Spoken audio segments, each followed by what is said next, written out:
بسم الله الرحمن الرحیم. اللهم صل علی علی ابن موسی الرضا المرتضی الامام التقی النقی و حجتک علی من فوق الارض و من تحت الثری الصدیق الشهید صلاة کثیرة تامة زاکیة متواصلة متواترة مترادفه كأفضل ما صلیت علی احد من اولیائک. السلام علیک یا ابا القاسم یا رسول الله یا نبی الله یا امام الرحمه. السلام علیک یا ابا محمد یا حسن ابن علی ایها المجتبی یا ابن رسول الله. سلام مردم، سلام هم نفسهای یاد خدا، سلام بنده های خوب خدا، سلام زائرای از راه دور امام رضا. الهی قربون دلای شکستتون بشم من، مخصوصا اونایی که از پیاده روی اربعین و مشایع و کربلا جا موندن، حالا مشهد پاشون نرسیده. ای وای، فقط خدا به داد دل شماها برسه. ما که قابل نیستیم ولی خیلی اینجا به یادتونیم، مخصوصا اونایی که جا موندن توی این دهه آخر سفر از کربلا و مشهد و اینها.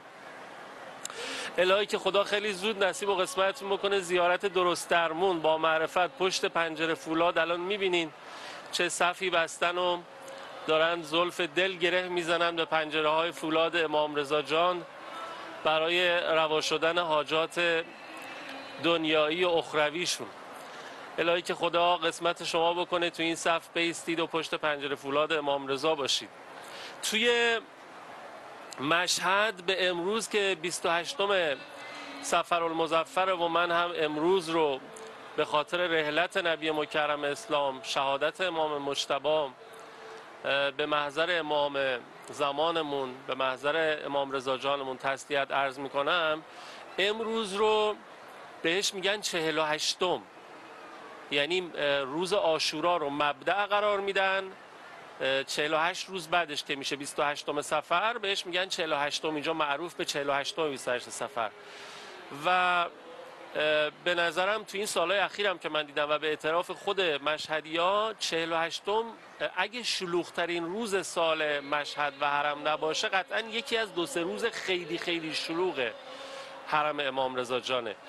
از میدان شهدا راهو بستن. من از این خیابون و بولوار شیرازی که اومدم همینطور کیپ تا کیپ مردم دستجات زنجیرزنی و سینه زنی اومده بودن برای عزاداری و عرض تسلیت به محضر امام رضا، تسلیت جد بزرگوارشون و امام مجتبی. البته که ما هم نایب الزیاره شما هستیم مثل همه مردم که به خیلی التماس دعا گفتین. سفیر سلامتون و حامل پیام تسلیتتون هم هستیم اگر قابل باشیم. منتها چون دیروز رو ما عرض ادب کردیم محضر رحمتاً للعالمین، الان میخوام از این جای خیلی خیلی شلوغ که در وصف نمی گنجه از حرم امام رضا توی مشهد بریم یه جای خیلی خلوت، بریم یه جایی که یه زیارتگاهی که حتی یه دونه زائرم نداره مردم. بریم سلام بدیم به امام و امامان قریبمون و عرض ادب بکنیم به محضر مقدس کریم اهل بیت. تا شود راضی ز اعمالم خدا گفتم حسن. با اجازه امام رضا جان. تا شود راضی ز اعمالم خدا گفتم حسن. مادرش بر سینه زد آرام تا گفتم حسن. خود گرسنه ماند و سگ را با غذایش سیر کرد. هر کسی گفت از سخا گفت از کرم گفتم حسن. قربونت برم امام حسن. میبینی این همه زائر تو صحنهای امام رضا رو آقای کارگردان تصویربردار عزیزمون دارن به تصویر میکشن. کاش یه قدری از این زائرات تو بقیع بودن مردم امروز. ناامید کوچه ها کی ناامیدم کرده است. زود حل شد مشکل من هر کجا گفتم حسن جانم حسن. نام او را میبری زهرا تفضل میکند. به خودش قسم نام او را میبری زهرا تفضل میکند. تا بگیرد فاطمه دست مرا گفتم حسن جانم به امام حسن. در شلوغی حرم ناله زدم ای بی حرم. یا غریب الغربا، اگه شما غریبین ما به امام حسن چی باید بگیم؟ در شلوغی حرم ناله زدم ای بی حرم. هر زمان رفتم به پابوس رضا گفتم حسن. هر کسی میاد پابوس امام رضا این شلوغی ها رو میبینه، این طواف عاشقا و دلداده ها و زائرای امام رضا رو گرد ذریح مطهر امام هشتم عالم آل محمد، خورشید توس، خورشید درخشان و تابان ایران که میبینه، ناخودآگاه دلش میره بقی مردم، دلش پاره پاره میشه، میسوزه برای قربت ائمه بقی مخصوصا امام حسنمون. در شلوغی حرم ناله زدم ای بی حرم. هر زمان رفتم به پابوس رضا گفتم حسن. کربلایی ها به به به به، کربلایی ها، کربلایی ها دل بدین، کربلایی ها همه ذکر حسین گفتند و من با حسین ابن علی در کربلا گفتم حسن. با حسین ابن علی در کربلا گفتم حسن. در شلوغی حرم ناله زدم ای بی حرم. هر زمان رفتم به پابوس رضا گفتم حسن حسن جانم حسن.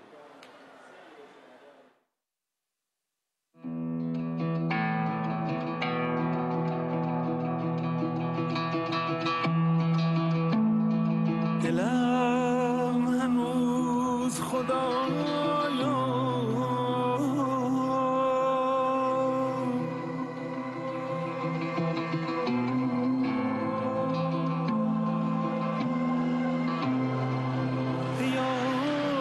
یادر بهینه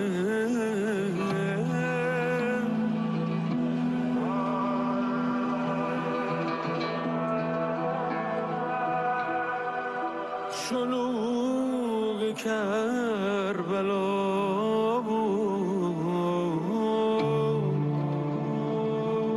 چه خلوت مدینه، نشون بندگی حسن،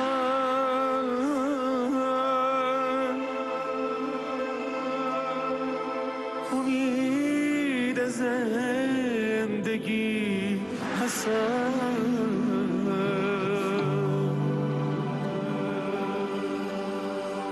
دو ماه باید بگی حسین،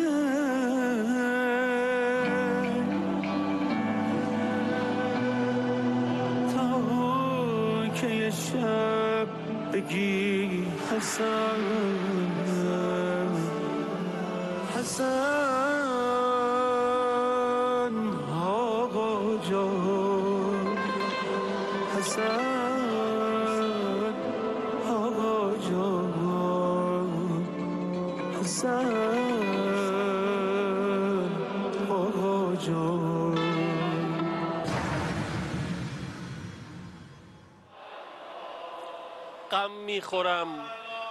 غم میخورم با کفترانی که نداری. یا امام حسن، غم میخورم با کفترانی که نداری، در حسرت آن آستانی که نداری.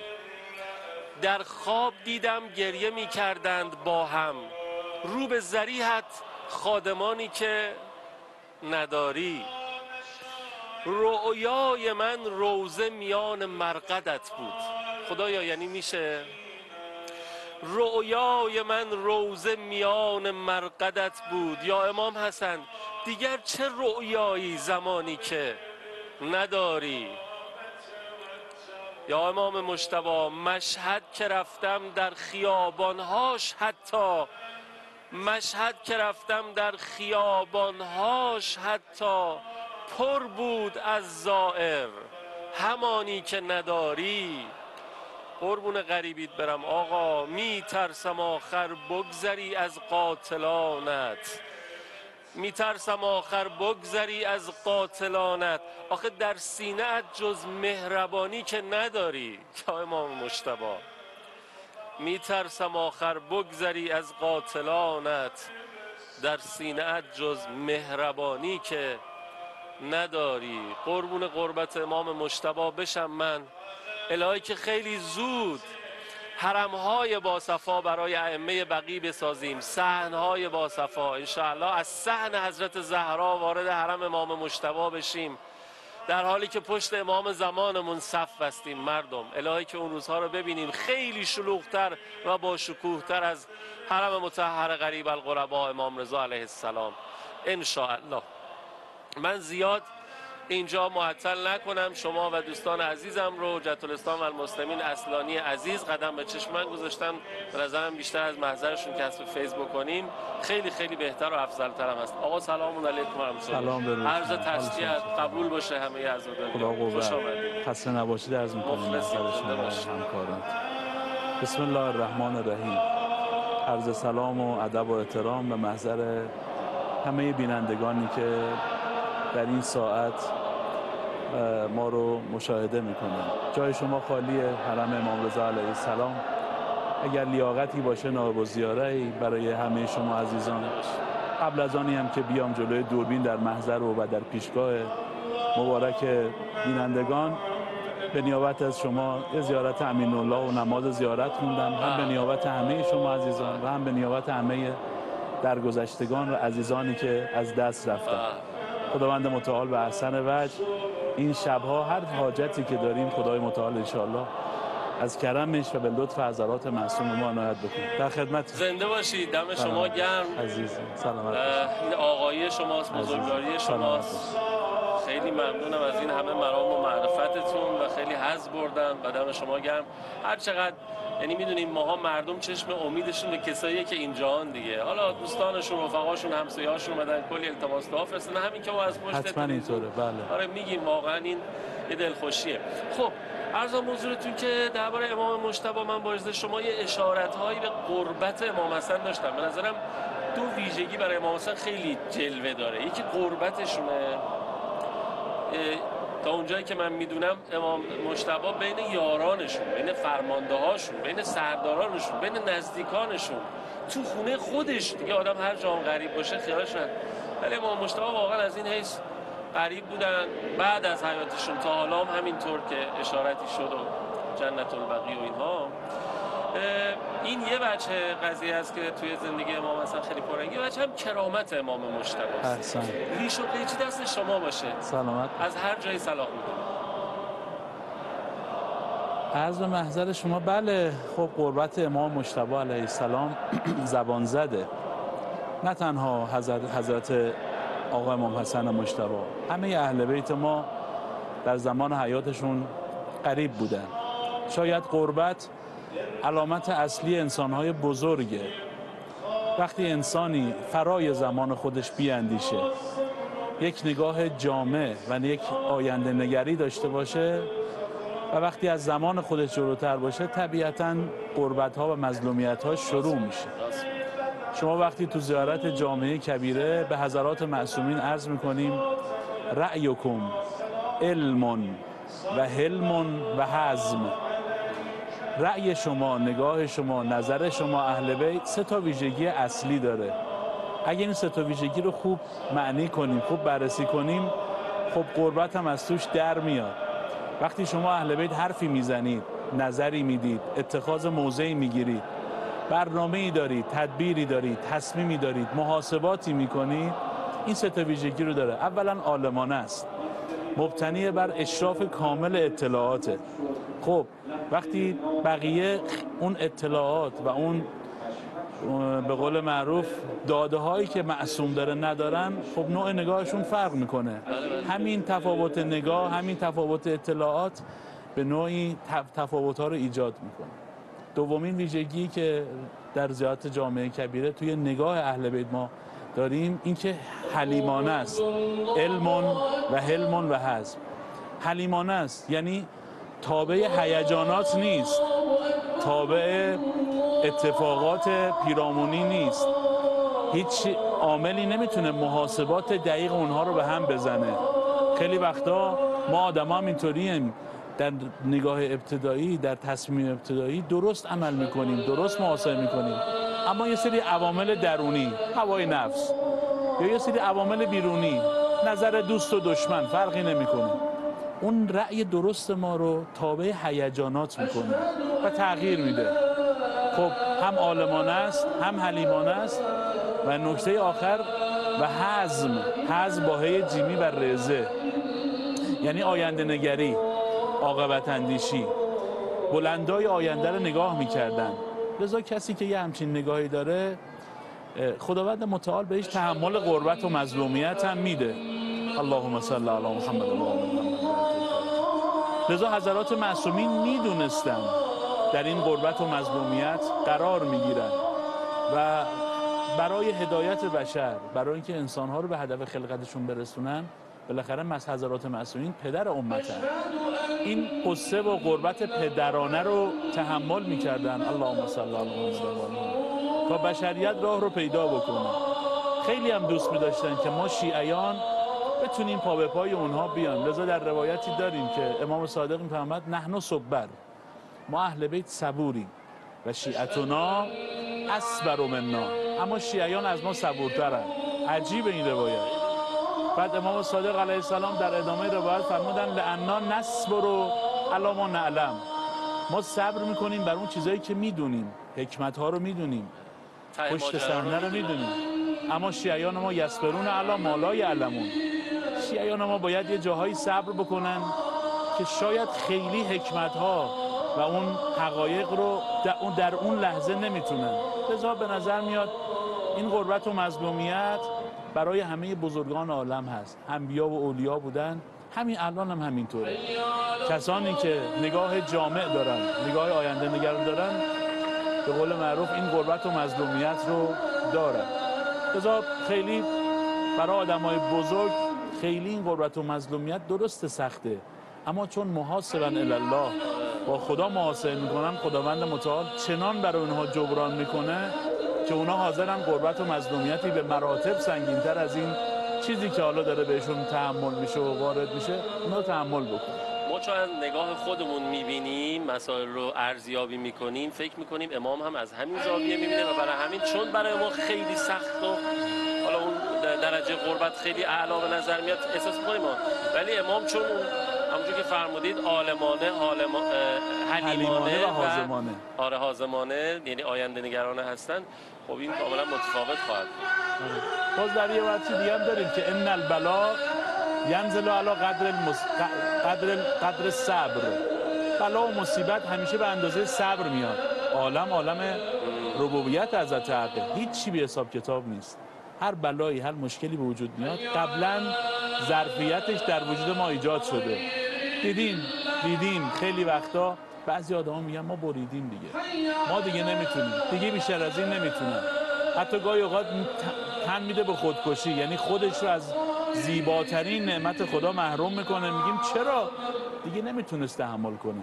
این حرفا درست نیست، چون در روایت داریم هر موقع گرفتاری میاد قبلا ظرفش و اون صبری که باید تحمل بکنیم به ما عنایت شده تا بتونیم تو مسیر حرکت بکنیم. هممون هم تجربه کردیم، یه جایی میگیم دلیل دیگه نمیتونیم، 2 قدم دیگه، ولی دیدیم رفت و شد.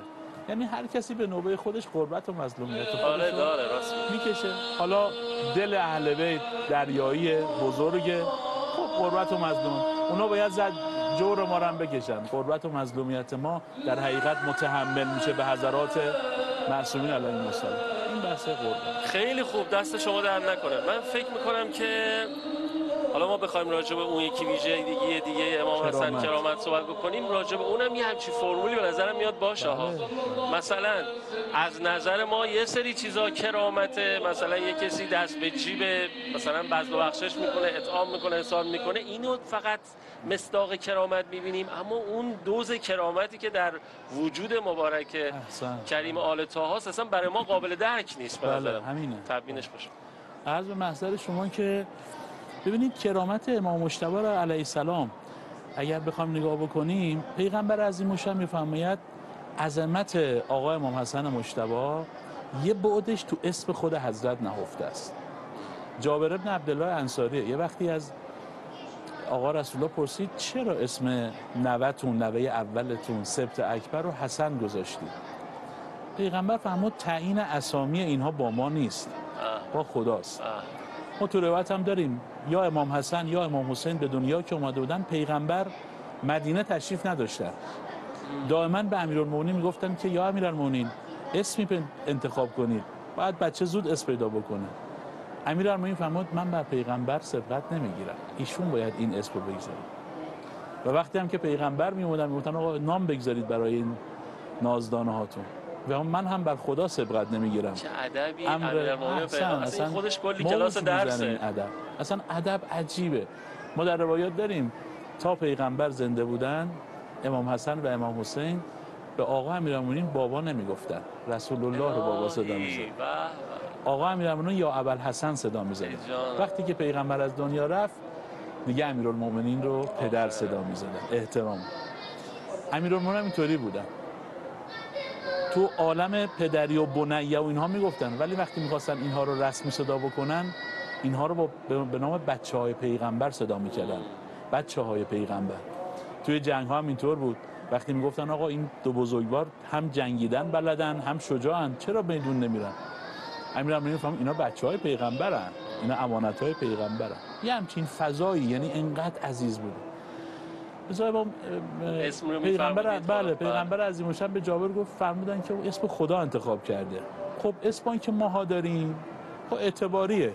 ممکن یه نفر آدم خیلی بخیلی باشه اما حالا تو شناسنامه اسمش کریم باشه. ممکن یه نفر خیلی زیبا نباشه اما تو اسم شناسنامه‌اش مثلا جمیل، تناسبی نباشه. تناسبی نداره. منتها اسامی حضرات معصومین تکوینیه، یعنی مبتنی بر شخصیت اونهاست، مبتنی بر آفرینش اونهاست. به خاطر همین پیغمبر عظیم الشأن وقتی به اسم حسن که میرسن میفرمایند سمی الحسن حسنا، خدا حسن رو حسن نامیده، لأن بأن الاحسان قامت السماوات والارض، چون با احسان خدا، به احسان الله قامت السماوات والارض، به احسان الهی خدا این بس اساس عالم، آسمان و زمین رو مبتنی بر احسان مبتنی کرده. و بعد در ادامه حضرت فرمودن والحسن اسم من اسماء الله، حسن اسمی از اسامی خداست. یه توضیح خیلی کوتاه و میان پرانتزی برای بینندگان عزیزمون عرض بکنم که اسم، ما معمولا وقتی میگیم اسم معمولا یک لفظ به خاطرمون میاد، میگن یه لفظیه، یه اسمیه. منتها اسم در فرهنگ الهی یعنی قدرت، یعنی قدرت.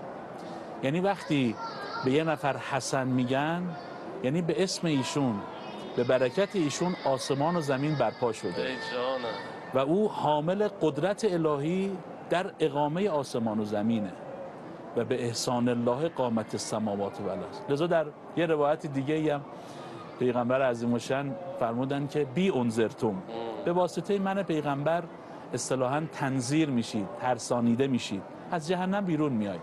منو دارید من از جهنم بیرونتون میارم. و به علی اهتدیتم، اما مدارج بهشت رو با علی باید طی کنید، علی هدایتتون میکنه.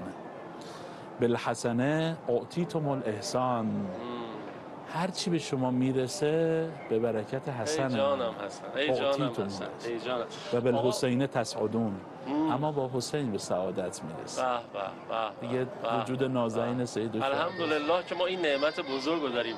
خب ما می‌خوایم فاصله بگیریم برگردیم، چون در واقع تمرکزتون رو اسم امام حسن بود. من این بیتو بخونم بریم برگردیم و چند دقیقه پایینی هم خدمت آقای اصلانی باشیم. من خیلی دارم لذت میبرم، میدونم شما همینطور.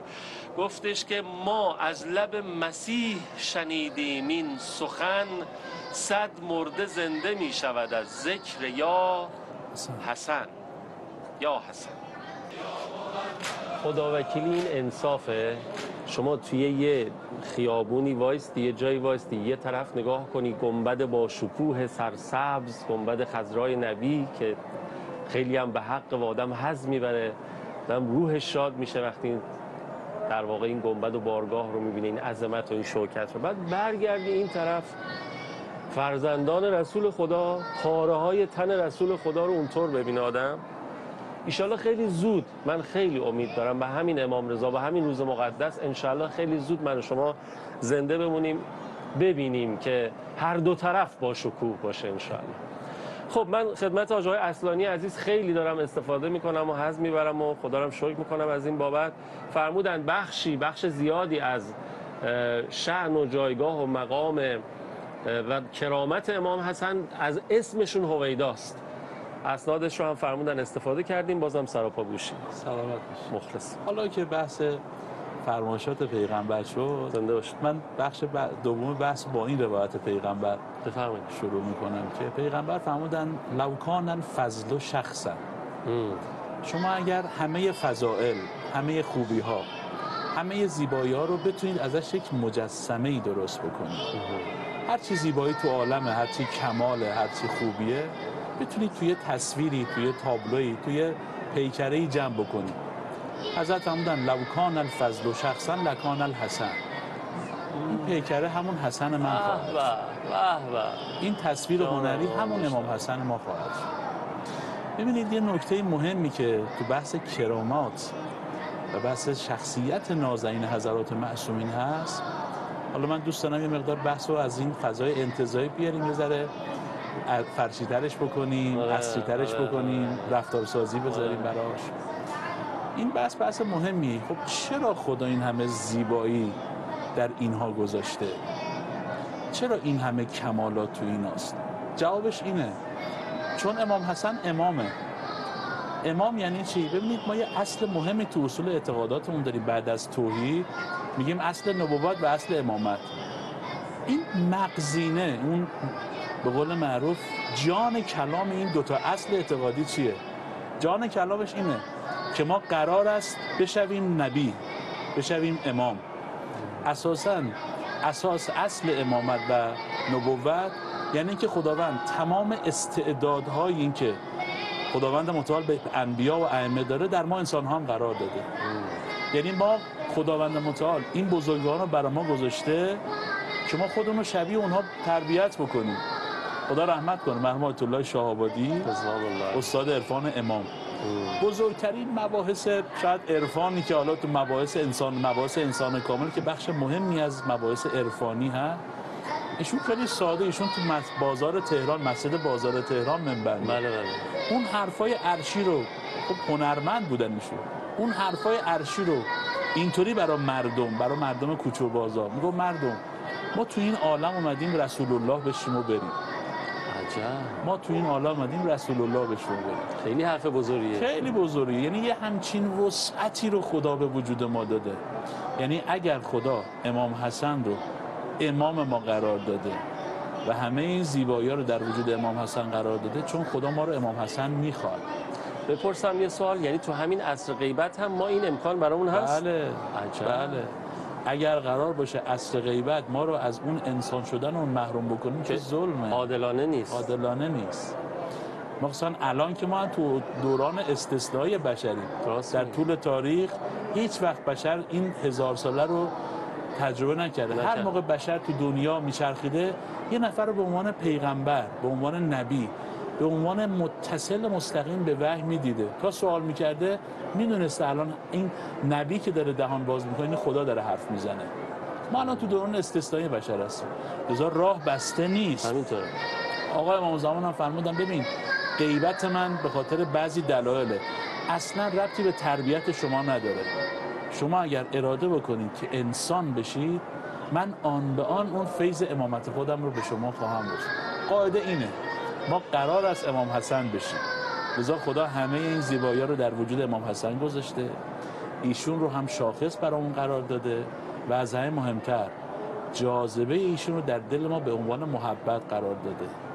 ما هر چقدر میگردیم تو دلمون، مثلا میگن آقا شما از کی با فلانی رفیق شدیم؟ ما از دوران دانشگاه رفیق صمیمی شدیم. ولی هر چی میگردیم در وجود خودمون که ما از کی امام حسنی شدیم در نمیاد، چون همه عمر بر ندارم سر از این خمار مستی که هنوز من نبود که تو در دلم او جنوب ما ولایتنا. اصلا گل ما رو با محبت امام حسن با وجود امام حسن الحمدلله دل میره. خیلی وقتا بینندگان عزیز، آدم نمیدونه چرا قصه داره، گاهی اوقات حوصله نداره، بعد دنبال عواملش میگرده، چه تنشی بوده امروز، نه اینا رو من هیچ رو نفی نمی کنم، اما خیلی وقتا دل هوای محبوب کرده، دلش برای امام زمان تنگ شده. آره همین جوریه. فقط هم مربوط به غروب جمعه ها نی، هر موقعی ممکنه به بستگی به زلالیت و شیشه بودن دل داره. هرچی که دل زلالتر باشه بیشتر به امام زمانش، به امام حسنش ارتباط داره. بذار به نظر مثل کرامت یعنی این، یعنی قاعده اینه که ما مثل حضرات معصومین به همون درجات برسیم. قاعدش همینه. علامت کرامت من از کجا بفهمیم کریمین؟ علامتش خیلی ساده است. باید مثل خودشون دریا دل بشیم، نگاهمون دریایی بشه، دلمون دریایی بشه. و علتش هم اینه، وقتی نگاه میکنیم به حضرات، به مردم که نگاه میکنیم با یک چهره باز، با یک چهره محبت، با یه مهربانی به مردم نگاه کنیم. سختمون نیاد مردم رو دعا کنیم، سختمون نیاد. خیلی مهمه انسان اهل دعای مؤمنین باشه، مردم رو دعا بکنه. ما در روایت داریم کسی که اهل دعا در حق برادران دینی هستش، یک ملکی به او میفرماید که مأموریت پیدا میکنه. خدا میگه برو به این بنده خدایی که داره بنده های منو دعا میکنه، بهش بگو ولک اصلاح، بهش بگو هر دعایی برای بندگان خدا و بندگان من دارن 2 برابرش من به خودت میدم. و یسوق الیه الرزق، خداوند رزق او رو هموار میکنه، مسیر رزق او رو، و یصرف عنه البلا، بلا رو از او برطرف میکنه. و سرعت و اجابت، بهش بگو دعایی که داری در حق برادره از همه زودتر اجابت میکنه، 2 برابرش هم بهت میدم. چرا یه همچین سفره‌ای پهن میکنه؟ که ما انگیزه پیدا کنیم، همدیگه رو دعا بکنیم، برای همدیگه خیر بخوام.